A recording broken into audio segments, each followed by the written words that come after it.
No Saber Direito desta semana, Ana Bernal apresenta um curso sobre direito penal. O foco é a Lei Maria da Penha. A professora traz o contexto histórico da lei, fala sobre as medidas protetivas de urgência, os procedimentos penais no atendimento às vítimas, as políticas públicas e as redes de apoio. Está no ar a aula 2.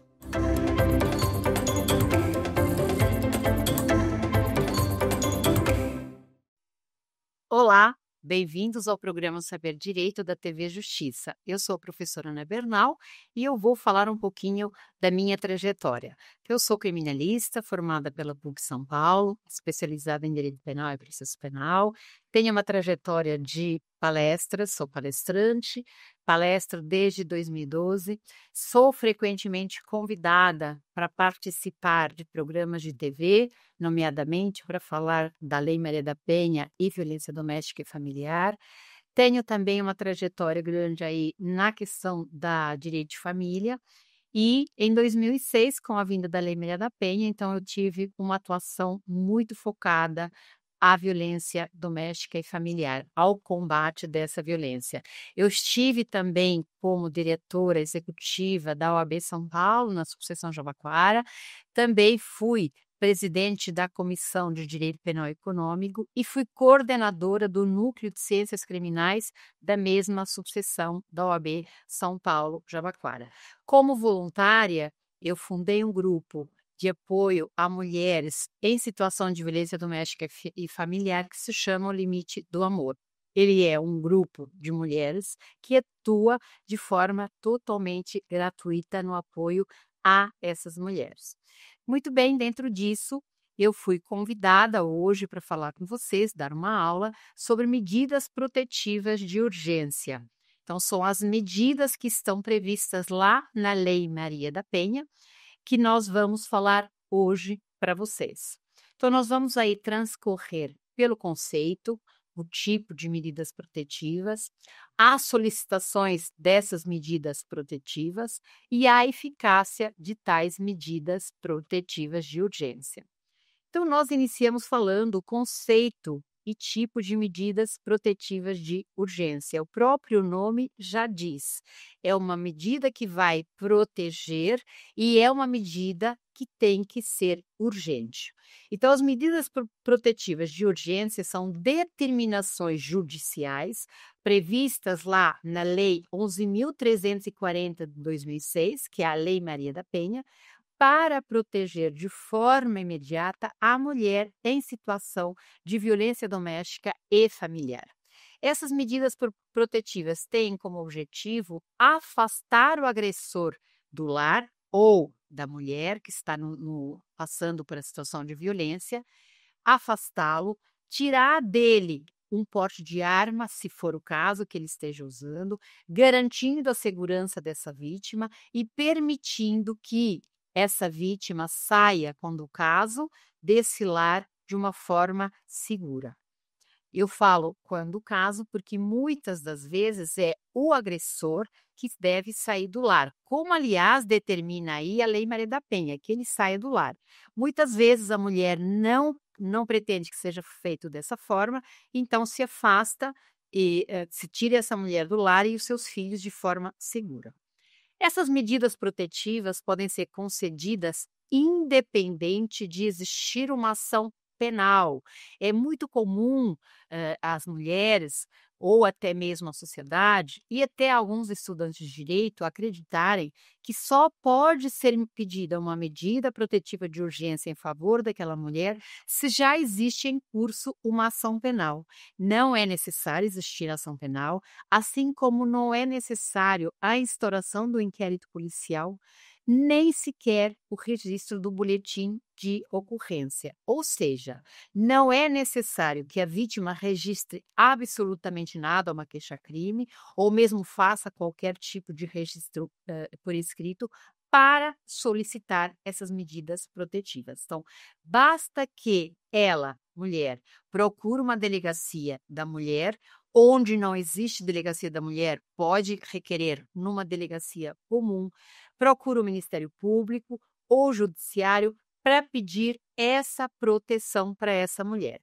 desde que ela esteja vivenciando, então, uma situação de violência doméstica e familiar contra ela, contra os seus filhos ou os familiares que residam ali naquela residência.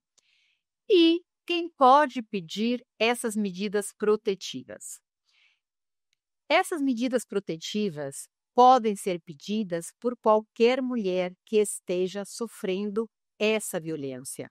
Pode solicitar tais medidas, independente da classe social, do estado civil, da orientação sexual ou da sua idade. Para que essa mulher solicite essas medidas protetivas, existem alguns requisitos? Sim, existem alguns requisitos, porque a Lei Maria da Penha deixa muito claro que essa lei se aplica à mulher. Vejam o que o nome diz: proteção da situação doméstica familiar contra a mulher ou família.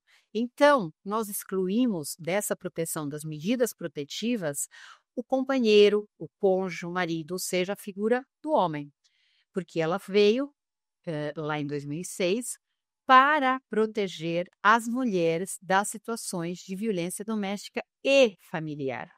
E muitas vezes, no nosso escritório, acabam nos perguntando se esse homem, que é também vítima, às vezes, de alguma violência perpetuada pela mulher, se ele não pode fazer nada. E isso não acontece. Então, nós temos previsões de agressão física, vias de fato, previstas lá no Código Penal, e essa figura masculina, seja companheiro, marido, enfim, pode se socorrer lá da questão prevista no Código Penal, mas não pode fazer uso da Lei Maria da Penha em sua defesa. É possível também pedir medidas protetivas em seu favor, pelo Código Penal, a depender aí da gravidade, e a Lei Maria da Penha, então, fica usada a quem é mulher, cisgênero ou transgênero. Estar em situação de violência doméstica ou familiar é outro requisito, seja ela física, psicológica, sexual, patrimonial ou moral. Aqui nós vamos abrir um pouquinho o que é cada uma das violências. Até em outras aulas nós já falamos, mas talvez você não tenha assistido. É comum a mulher que está envolvida numa situação de violência doméstica familiar acreditar que ela só está quando ela veio sofrer algum tipo de violência física. Um tapa, um puxão de cabelos, um espancamento, um chute, um pontapé, um empurrão. E aí que a mulher fala assim, eu estou sofrendo violência doméstica. Acontece que para a violência doméstica chegar na violência física, na sua grande maioria das vezes, ela foi de forma escalonada. Normalmente ela começa com a violência psicológica, que é aquela violência onde há humilhações, cerceamento dos direitos da mulher, xingamentos, então agressão verbal, agressão patrimonial, a violência patrimonial, tirar toda a administração financeira da mulher. Muitas mulheres, não incomum acontecer, elas têm renda, ou seja, elas trabalham, elas oferem renda. Acontece que o seu companheiro, o seu namorado, tira delas todo o valor em dinheiro e ele administra ali a situação financeira, pelas finanças para a família, sem a interferência da mulher. Então, isso é uma violência patrimonial. Pedir para essa mulher assinar procurações para que ele venda bem sem que ela saiba, isso é uma violência patrimonial. Outra violência patrimonial é esconder patrimônio, quando o casamento já começa ali a ruir, esse companheiro, esse marido, começa a sonegar patrimônio, colocar em nome de terceiros para que não venha a ser compartilhado como de direito pela sua cônjuge. Isso é outro tipo de violência patrimonial. A violência sexual, que pode ir desde impedimento de uso de preservativo para se prevenir de doenças contagiosas, pode ir também obrigar essa mulher a fazer um aborto, obrigar essa mulher a ter relação sexual forçada, então estupro, que ocorre entre marido e mulher, entre companheiros. Também obrigar essa mulher a participar de cenas sexuais ou a participar de atos sexuais com terceiras pessoas. E também a questão da violência moral, que aí é a difamação, difamar essa mulher publicamente, a imputar a essa mulher crime ou tornar pública essa mulher. Então, a difamação, a injúria e a calúnia. Muito comum hoje ser feito, praticado esses atos da violência moral nas redes sociais. Ainda muito presente aqui no nosso Brasil, pessoas acreditarem que a internet é uma terra sem lei. Então, muitas vezes essa mulher terminou uma relação, mais comum quando terminou, mas não apenas quando termina essa relação, e aí esse companheiro, esse marido vai para redes sociais, posta coisas dessa mulher, difamando, expondo essa mulher de uma forma vexatória, de uma forma humilhante, e essa mulher então tem um dano, e isso é previsto lá na Lei Maria da Penha. Há possibilidade de pedir uma medida protetiva para impedir esse ato contra essa mulher. Outra forma muito comum também é o stalking. É um termo que veio do inglês, mas adotamos aqui no Brasil para traduzir como uma perseguição. Então, esse agressor, esse violentador, e aí acontece bem mais quando do término da relação, começa aí a praticar contra essa mulher uma perseguição, seja ela física, então perseguindo essa mulher na saída do metrô, na saída do carro, na saída do estacionamento, na ida para o seu trabalho, na volta do seu trabalho, e muitos deles passam a persegui-la nas redes sociais. E a rede social, ela é muito mais danosa do que essa perseguição física. Por quê? Porque a rede social, ela está disposta 24 horas. Então essa mulher começa a ter medo de abrir um e-mail, de abrir um WhatsApp, de abrir uma rede social, pensando que esse agressor possa estar ali presente, lhe perseguindo, lhe atormentando, lhe perturbando e humilhando. Então, nós não podemos deixar de citar também que isso pode ser passível de uma medida protetiva de urgência. E hoje, sim, existe essa necessidade, por isso que eu citei essa amplitude do uso da internet, que a todos ajudou, mas ela também permite que essa mulher tenha contra ela outro tipo de violência praticada, que se engloba aí na violência psicológica, mas ela é perpetuada, muito potencializada através das redes sociais. Muitas vezes essa mulher até bloqueia esse agressor, mas ele arruma novos endereços, ou seja, perfis falsos, para continuar com essa prática. Comum a gente ouvir, aliás, recentemente, ontem mesmo nós ouvimos uma vítima que conseguiu que esse agressor fosse punido justamente pelo crime de stalking. Então, com essas ocorrências, essa mulher pode efetivamente vir a pleitear uma medida protetiva de urgência em seu favor e em desfavor de quem pratica esse tipo de violência. Então, a violência deve ser praticada por alguém do seu convívio doméstico ou familiar, como marido, ex-companheiro, namorado, ex-namorado, companheiro, ex-companheiro, pai, irmão, filho ou outro parente que esteja no núcleo familiar ou uma pessoa que conviva na mesma casa. Às vezes não existe nenhuma relação de marido ou ex-marido ou companheiro, mas essa pessoa reside na mesma residência e pode também pedir uma medida protetiva se houver ali a prática dessa violência contra essa mulher. É importante reafirmarmos, não é necessário ter boletim de ocorrência, ação penal, para pedir uma medida protetiva. O juiz vai concedê-la apenas com os relatos da vítima e o agressor será notificado posteriormente. Por que que ela é concedida sem ouvir a outra parte? Como é normal, aí no processo, no devido processo legal, ouvir ambas as partes. Porque é uma medida protetiva de urgência.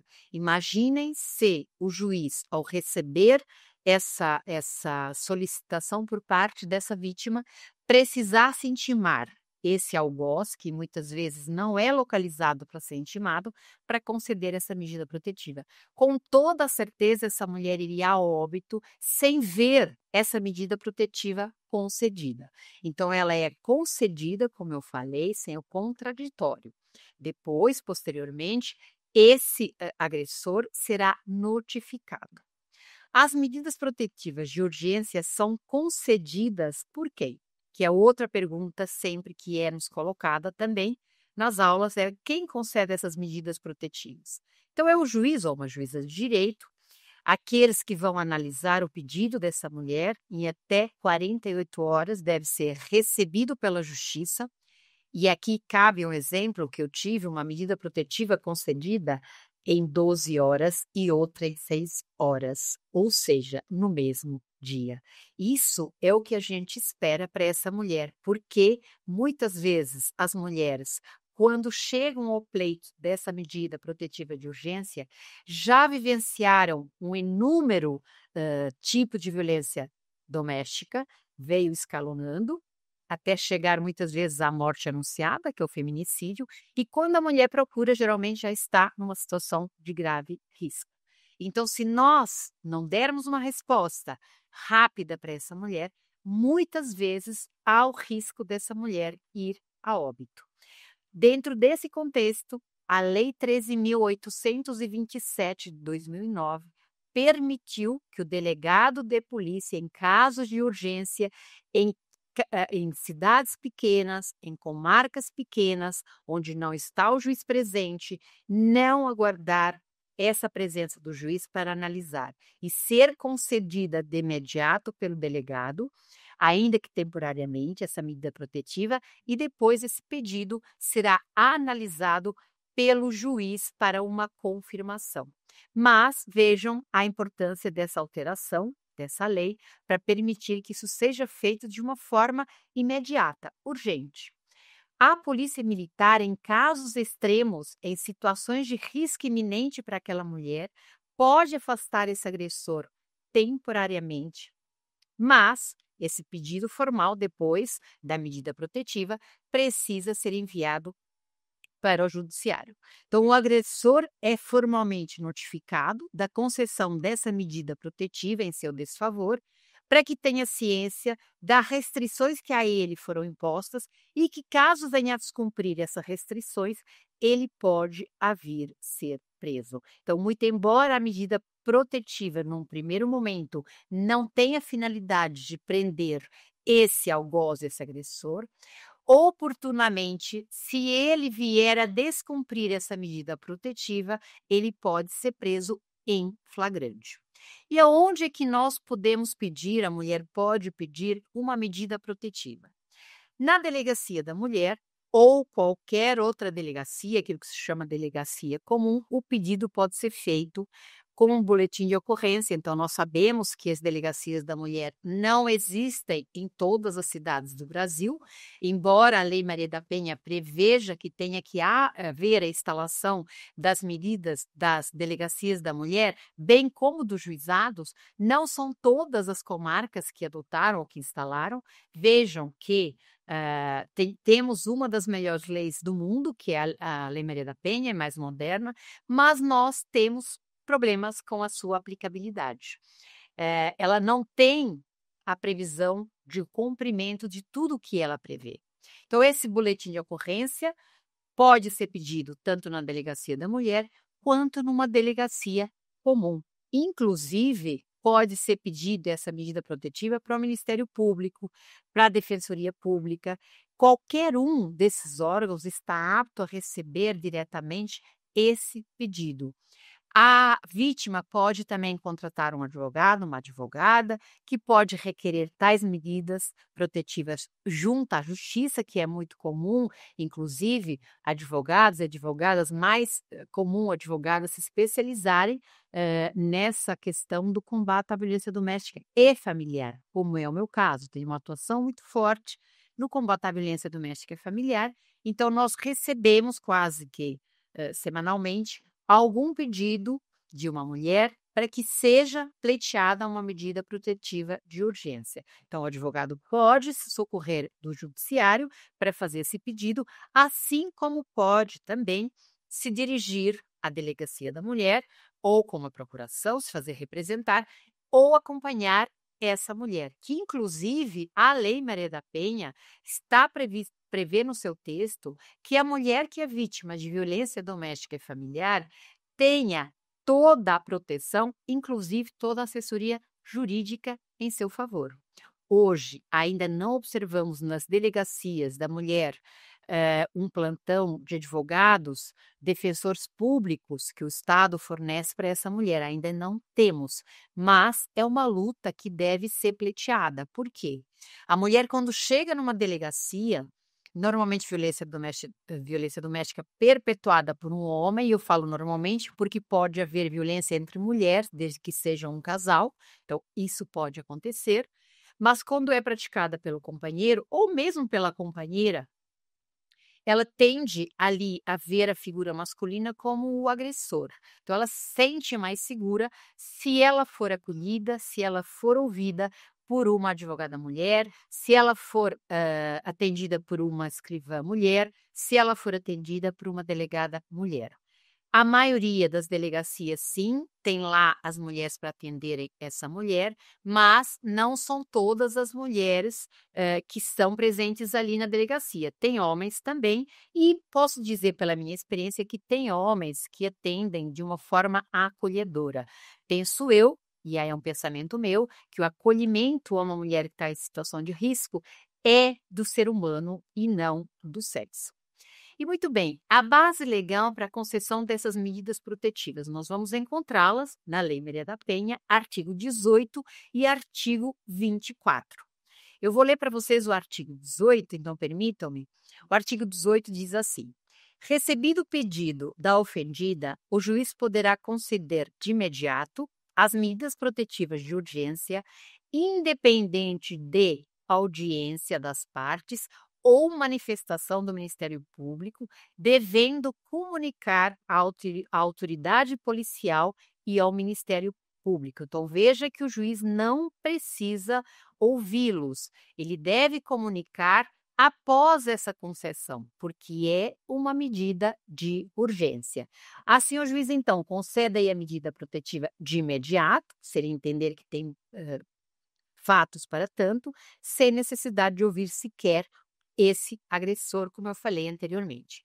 Não é necessária, então, a espera do Ministério Público dar aquela cota e nem da delegacia para aplicar essa medida protetiva. Depois é comunicado.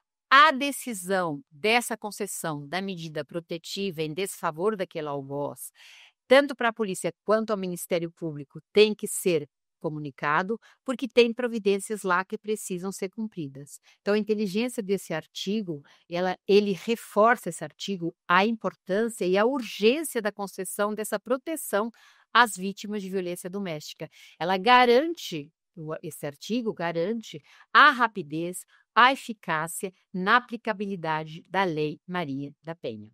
E o que fala lá o artigo 24?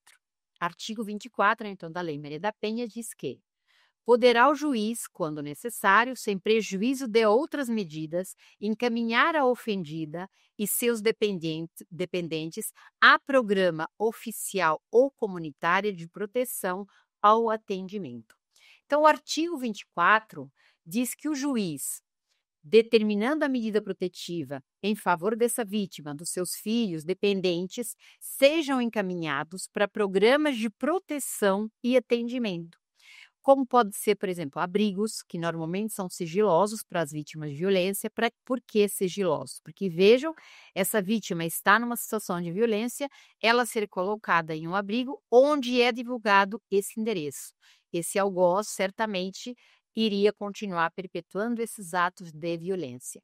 Prevê também o atendimento psicológico e social para essa mulher, apoio jurídico e gratuito para essa mulher, benefícios assistenciais como aluguel social. Muitas cidades e estados adotaram e põem em prática, mas tem outras, infelizmente, que não oferecem, embora previsto na Lei Maria da Penha, esse auxílio de aluguel para essa mulher. Ele serve para que depois, quando ela sai desse abrigo, ela poder se instalar sem ter que retornar para o lar agressor, sem ter que voltar a conviver com a pessoa que praticou os atos de violência contra ela. Então, esse artigo reforça a proteção da vítima, não limitando apenas a afastar esse agressor, mas também prevendo, apoiando acolhendo essa mulher para que ela possa, sim, ser ajudada a sair desse ciclo de violência doméstica e familiar. E dentro disso, nós precisamos falar da eficácia dessas medidas protetivas. Não é incomum, vocês também já devem ter ouvido, a mídia nos traz isso com muita frequência. Ah, mas ela faleceu, estava com uma medida protetiva que já havia sido concedida. Então, vamos explicar aqui um pouquinho a eficácia dessas medidas protetivas de urgência. Previstas lá no artigo 23 e 24 da Lei Maria da Penha, elas são fundamentais para proteger a mulher, para proteger a vítima de violência doméstica, sim, para prevenir novas agressões e muitas vezes o feminicídio, que é a morte da mulher em razão do gênero, em razão, tão simplesmente, por ser mulher. No entanto, a eficácia dessas medidas protetivas tão importantes, elas dependem de formas como rapidez na concessão, fiscalização do cumprimento dessas medidas, fiscalização se elas estão sendo respeitadas ou não, entre outras que a gente vai discorrendo aqui ao longo da nossa fala. Então, as medidas protetivas em favor da mulher e seus dependentes contra o agressor, ou seja, em desfavor do agressor, para que seja, por exemplo, afastado do lar, para que o agressor seja obrigado a sair da casa. Isso é o que a lei determina, mesmo quando ele seja proprietário daquele imóvel. Às vezes acontece, então o casal se casou após a compra desse imóvel, que aquele imóvel é exclusivamente da propriedade do agressor. Entretanto, naquele momento da emergência que a mulher está passando, pela situação de violência e perigo iminente de risco, é esse agressor que vai sair do lar. É isso que a Lei Maria da Penha prevê. Ela vai proibir também o contato desse agressor, não só o contato físico, mas o contato de ligar, mandar mensagens, qualquer contato digital, seja ele mensagem do WhatsApp, seja ele mensagem pelo Messenger, pelas redes sociais, qualquer contato de se aproximar dessa vítima, seja física, seja digital, e muitas vezes o juiz também coloca de seus familiares e até testemunhas. Para quê? Para proteger essas pessoas também daquele agressor. Há também previsão de frequentar determinados lugares, como a casa da vítima, o trabalho, a escola, dos filhos, etc. Certamente, se afasta esse agressor da casa e ele continua indo buscar os filhos na escola naquele momento, essa vítima continua no risco. Então, há essa proibição de frequentar determinados lugares. O encaminhamento dessa vítima para programas de proteção, que os abrigos que eu falei lá atrás, que são sigilosos, e também o atendimento psicológico, porque essa mulher normalmente vem de traumas muito grandes, muitas vezes sofrendo já há muito tempo a violência psicológica, e ela tem aí, ou deveria ter, é o que a lei prevê, um atendimento psicológico para que ela comece a superar tais traumas. Auxílio financeiro está previsto na Lei Maria da Penha. Em alguns casos, essa vítima pode vir a receber benefício social ou mesmo uma pensão provisória. Para quê? Para que ela possa sair desse cenário, dessa situação de violência e comece a engrenar a sua família, a sua vida com a sua família, sem a presença desse violentador, desse agressor. Suspensão do porte de armas, quando esse homem tem uma arma, se ele for policial militar, se ele for segurança, pode perder o direito ao porte de arma, sim, e também se não for e tiver uma arma.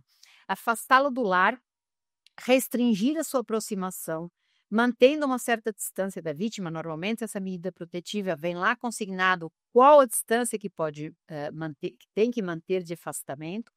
O uso da tornozeleira eletrônica para monitoramento, isso é algo muito importante e pouco ainda vem ser aplicado, com a explicação de que não tem tornozeleira eletrônica suficiente. Mas esse mecanismo é um dos mecanismos que todos nós, principalmente os operadores do direito, temos que lutar para a aplicação dessa medida, porque isso sim traz de uma forma efetiva o controle do que esse agressor pode estar próximo dessa vítima. Então, comparecimento a programas de reabilitação, cursos sobre violência doméstica e ressociabilização.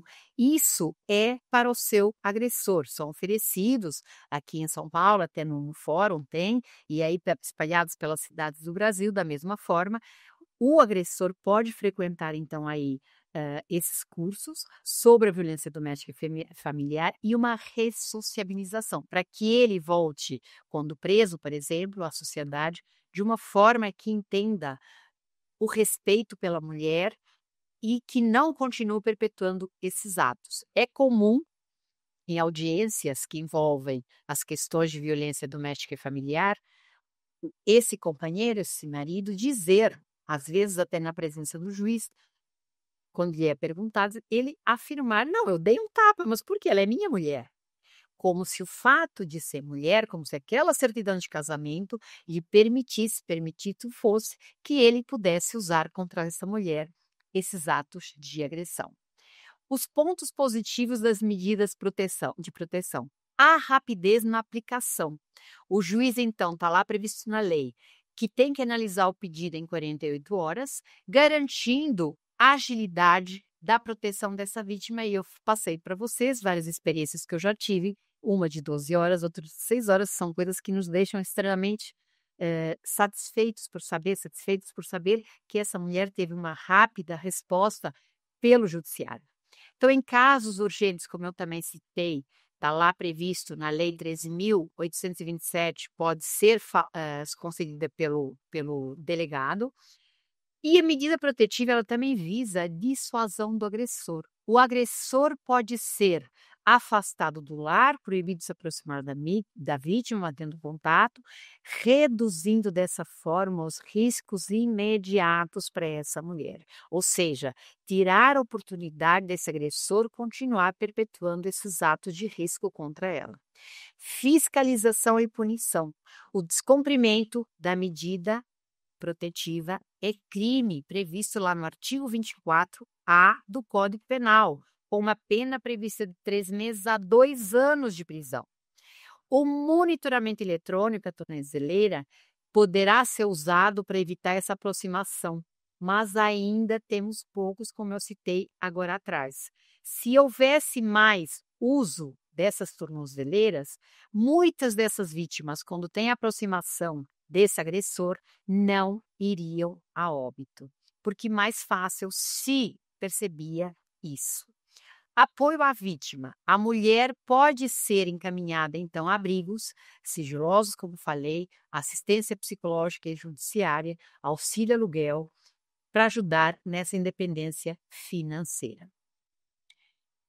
Uma crítica que é feita a essas medidas protetivas é a falta de fiscalização eficiente. Em algumas regiões, há dificuldade na fiscalização, permitindo que esses agressores continuem descumprindo as medidas.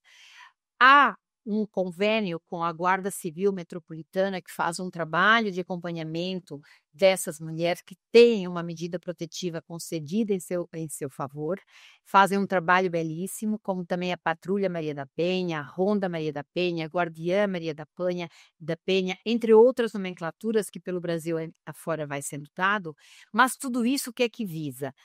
Que aquelas mulheres que tiveram uma medida protetiva concedida em seu favor, que elas tenham uma fiscalização para saber se essa medida protetiva está sendo descumprida ou não.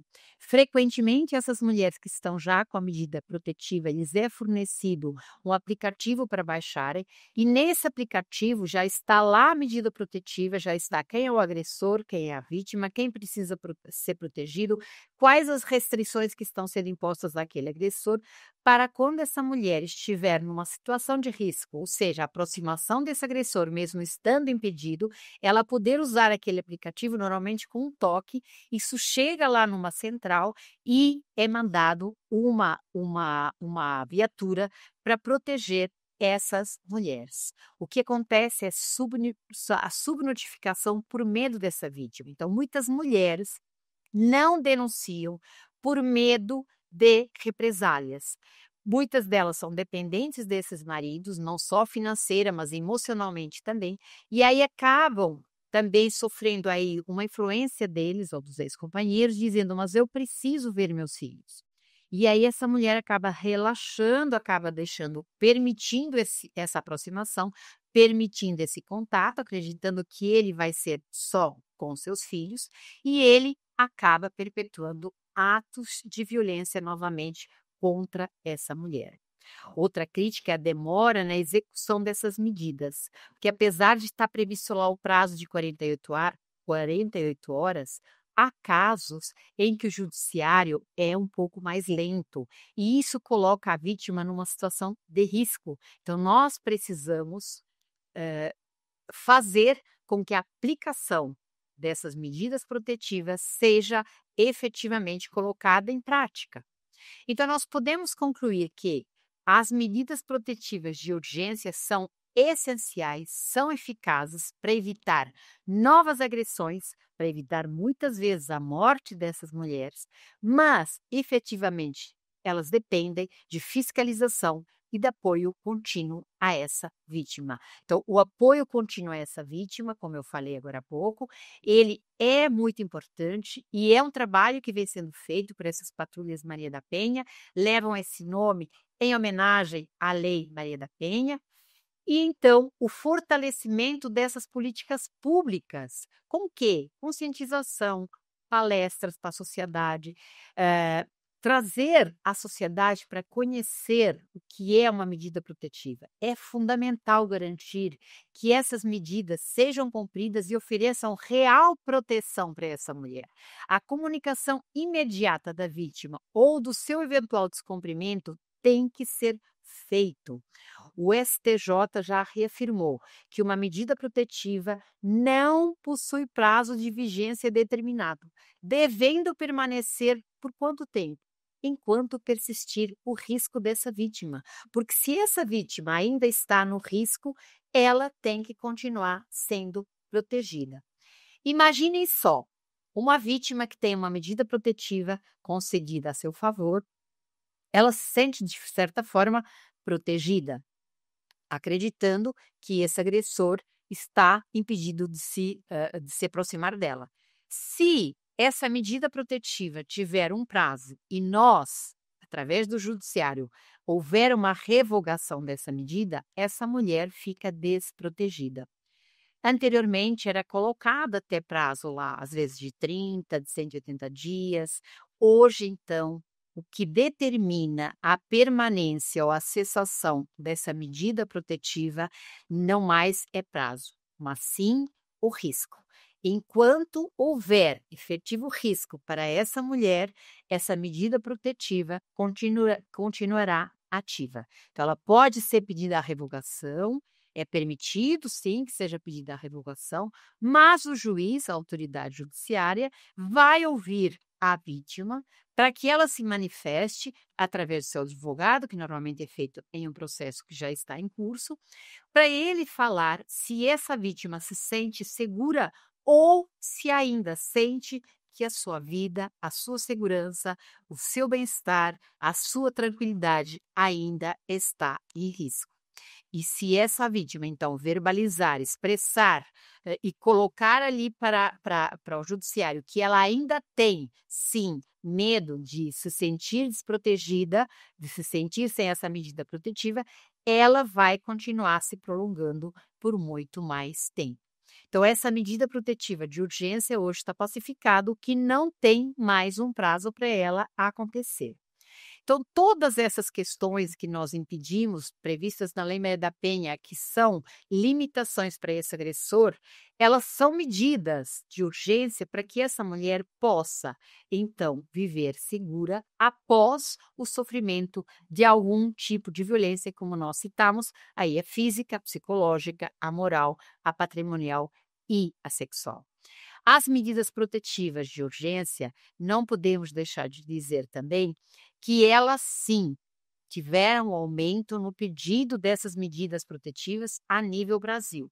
Tiveram um aumento por motivos de que a divulgação da lei o conhecimento que chega até essas mulheres através de programas de televisão, como esse que a gente faz, através da mídia no geral e através de palestras e de outros recursos que chegam ao conhecimento dessas mulheres. Então, elas, quando se veem numa situação de violência, elas se socorrem para pedir essas medidas. Então, sim, há uma divulgação maior e essa mulher já se socorre mais pedindo a proteção. Entretanto, não podemos esquecer que, ainda assim, tem mulheres que deixam de pedir essa medida protetiva de urgência por acreditarem que não pode ser pedida se não houver a violência física. E como eu citei lá atrás, reafirmo, a medida protetiva de urgência pode ser pleiteada para qualquer tipo de violência contra essa mulher. Uma coisa importante de nós falarmos é que a medida protetiva pode ser pedida de forma eletrônica.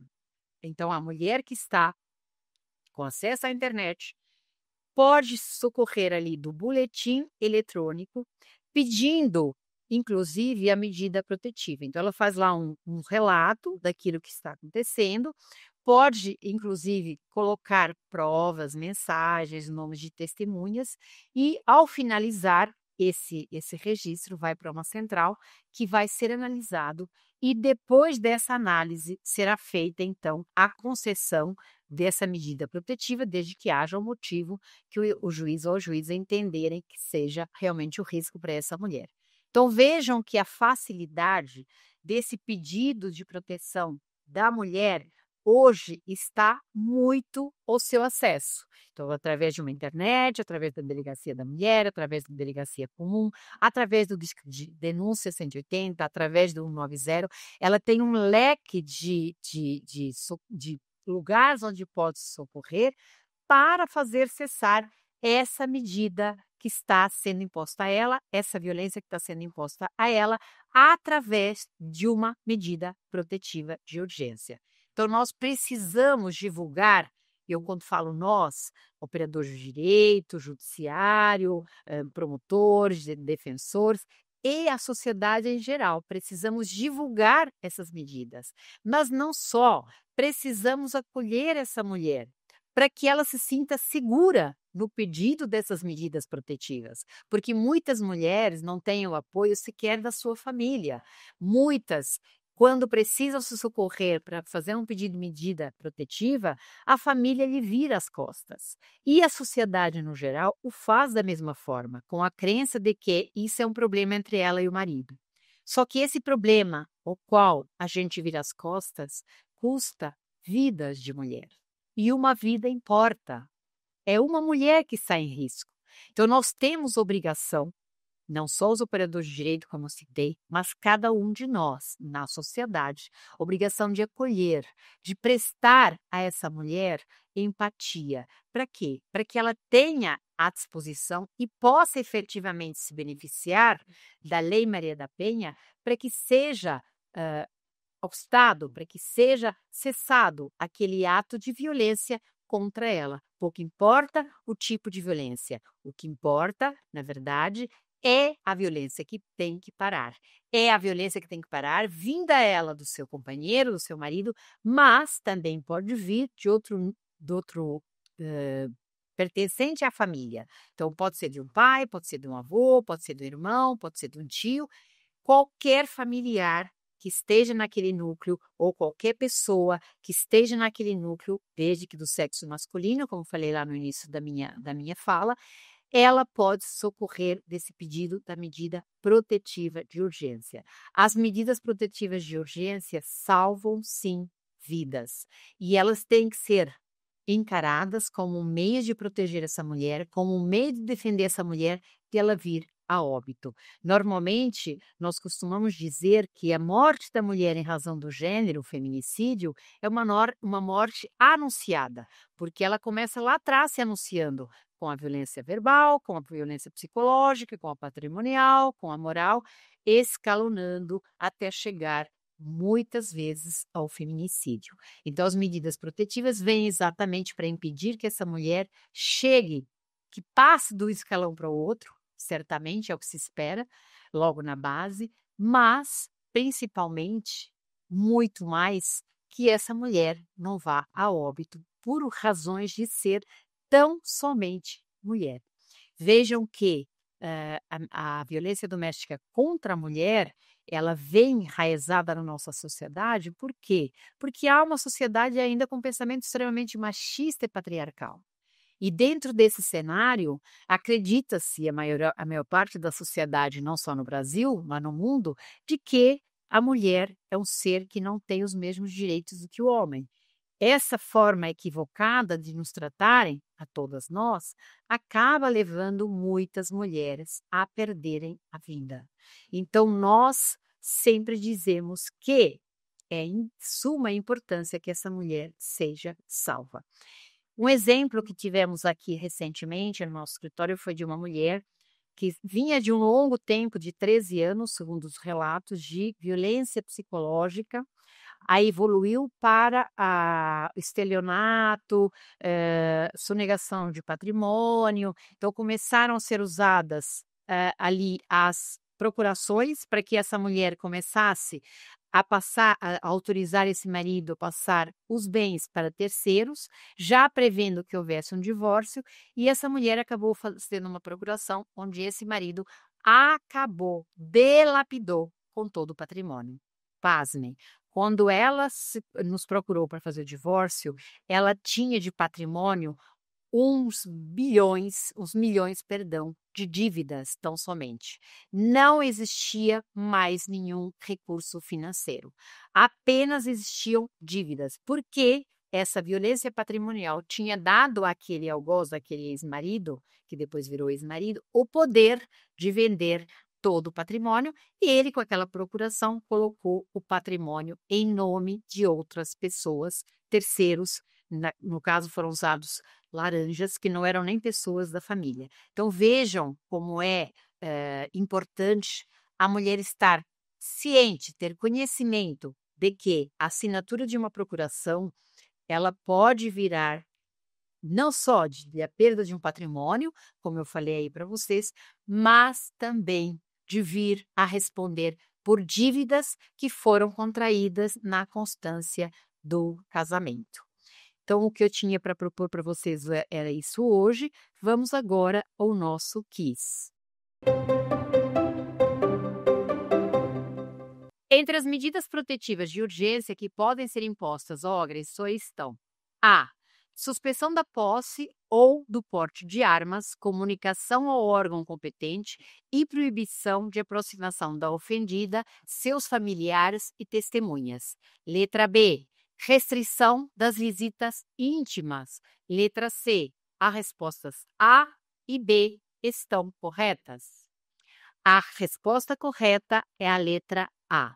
Suspensão da posse ou do porte de armas, comunicação ao órgão competente, proibição da aproximação da ofendida e seus familiares e testemunhas. A importância de afastar esse agressor da mulher e dos seus familiares, como eu falei até então, e a importância extrema de que esse algoz não tenha mais o uso dessa arma, seja ele um policial, seja ele um civil, mas o uso dessa arma dá a ele um poder maior para vir atentar contra essa vítima. Então, por esse motivo que é retirado todo esse poder da sua mão. É o poder de fazer o mal àquela vítima.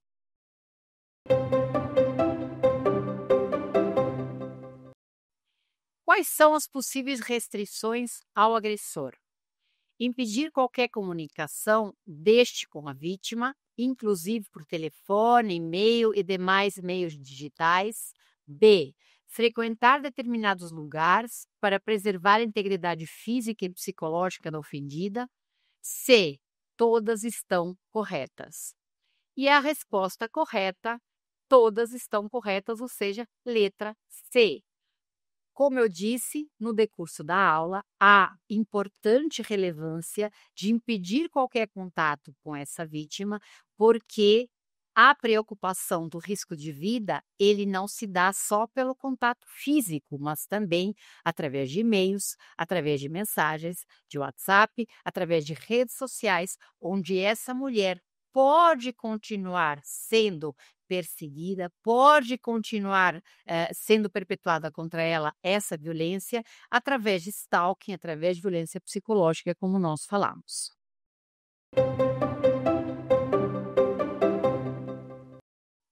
A concessão de medida protetiva de urgência em favor da vítima exige prévia existência de inquérito policial ou processo crime? Letra A, sim. Letra B, não. A resposta correta é a letra B.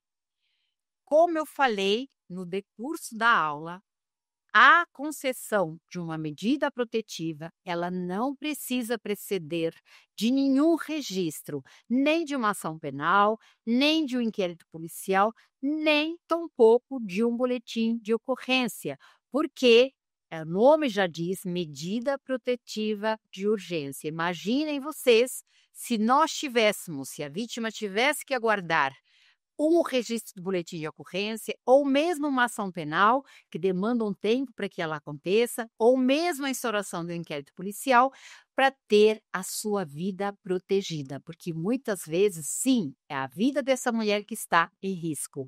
Então, ela pode ser concedida sem preceder nenhum tipo de registro. A medida protetiva de urgência, como o nome já bem diz, é concedida de urgência independente de qualquer registro formal.